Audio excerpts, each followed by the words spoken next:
Audi just killed the Q8. Not with a redesign, with a replacement so aggressive, BMW's board called an emergency meeting.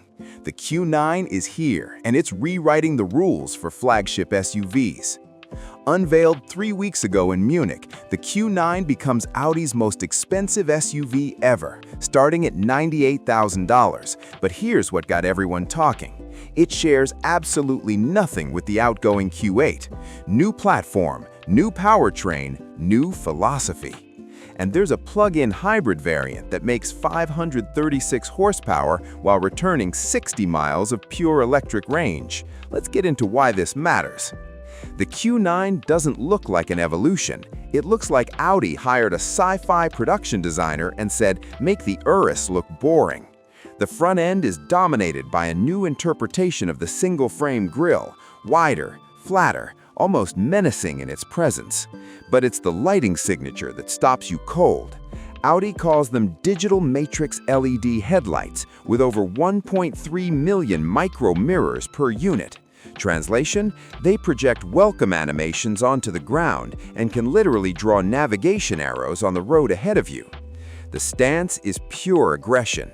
23-inch wheels come standard on the S-Line, and the roofline, despite this being a 3-row SUV, drops like a coupe's. Audi's engineers claim a 0.27 drag coefficient. That's Taycan territory in an SUV that seats 7. Here's the shot across the bow. The Q9 is 2.4 inches longer than the BMW X7, but somehow looks more compact. That's intentional. Where BMW went stately, Audi went predatory. And when you see them parked side by side, the X7 suddenly looks like it's from 2019, because it is. Step inside and you're not entering a car, you're entering a luxury tech pavilion that happens to have wheels. The centerpiece is Audi's new MMI panoramic display, a curved 14.5-inch digital cockpit that bleeds seamlessly into a 15-inch center touchscreen, topped by an 11.9-inch passenger display. But unlike Mercedes' Hyperscreen, these aren't just stuck together. They're angled toward their respective users, creating individual zones. The party trick?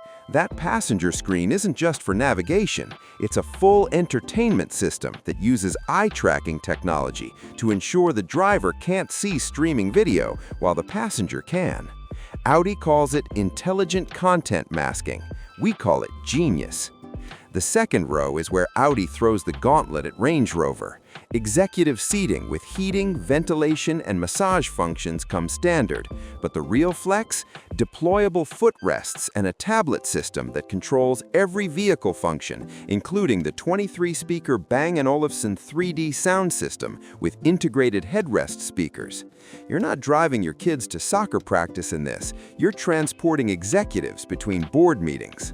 Materials? Valcona leather, open-pore walnut trim, and laser-etched aluminum that took 6 months to perfect.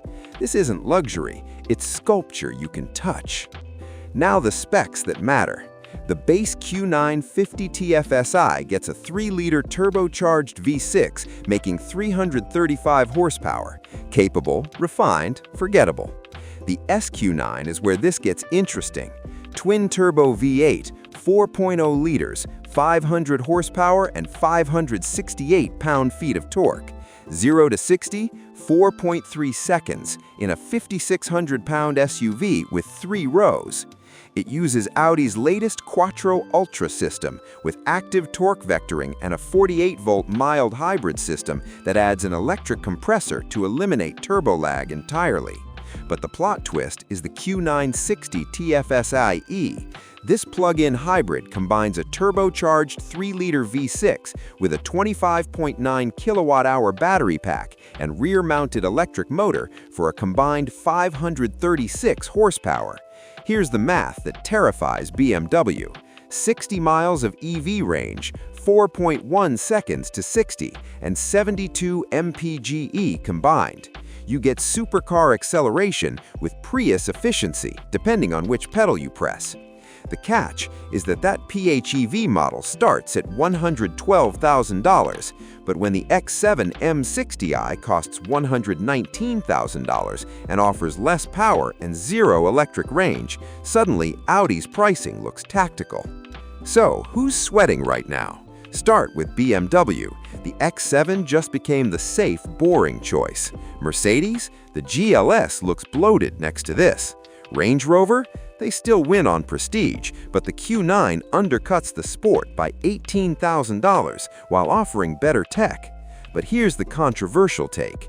Audi might have just made the Porsche Cayenne obsolete within its own family. The SQ9 is $22,000 less than a Cayenne S, offers more space, similar performance, and arguably better technology. If you don't care about the Porsche badge, explain why you'd choose Stuttgart over Ingolstadt. Production starts in March 2026 at Audi's Bratislava plant. First deliveries hit US dealers by summer, and Audi's already sold out the first 6 months of SQ9 allocation. Turns out, people want a flagship SUV that doesn't look like it's going to a country club. The Q9 isn't just Audi's new flagship, it's a statement that luxury has evolved beyond wood and leather. It's now measured in processors, pixels, and powertrain innovation. BMW built the establishment. Audi just crashed the party wearing a tech suit. If deep dives like this keep you ahead of the automotive curve, that subscribe button is right below. Hit it. Here's my question. Would you take this over an X7, or is BMW's refinement still worth the premium? Comment section, now.